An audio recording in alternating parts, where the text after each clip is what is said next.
На одном из городских рынков он ел то, что кто-то бросит ему, спал на холодном люке в любую погоду, однако более часто он видел не угощения от людей, а только пинки. Я узнала о нем немного позже. О несчастной судьбе бедолаги мне поведала продавщица, работающая на том самом рынке.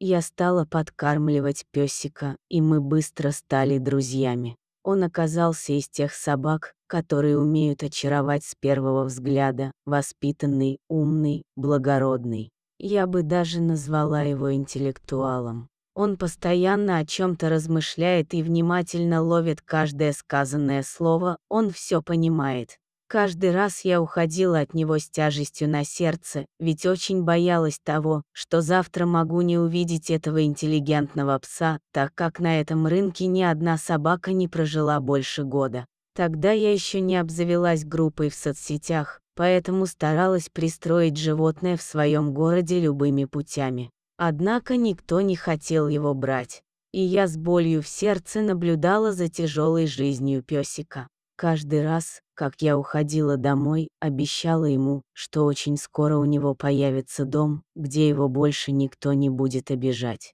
Он в ответ только тяжко вздыхал, уткнувшись носом в мои волосы, а после провожал своим грустным взглядом. Уже позже, благодаря участникам группы, мы смогли оплатить гостиницу для животных, куда я поместила своего любимого и очень несчастного песика. Я очень благодарна всем за помощь. Однако на этом этапе обиды не закончились. Ведь мир так жесток, особенно по отношению к более слабым и беззащитным. Песик находится на передержке уже несколько месяцев. За все время звонили только пару раз, спрашивая о нем, чему мы были с мамой очень рады. Когда я привозила своим подопечным еду в гостиницу, то рассказывала ему, что наконец его мучениям пришел конец, скоро он будет жить в Питере, и тетя сказала, что для него уже подготовили личное кресло.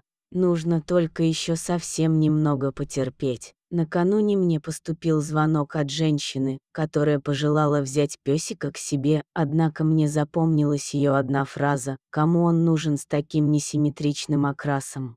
Вот и она не забрала его. Когда наступил день отправления песика, телефон этой женщины не отвечал. Она не отвечала на звонки и сообщения, где мы просили хотя бы объяснить ее, что случилось. Я сидела и обнимала его. И мне было так стыдно за нас, людей.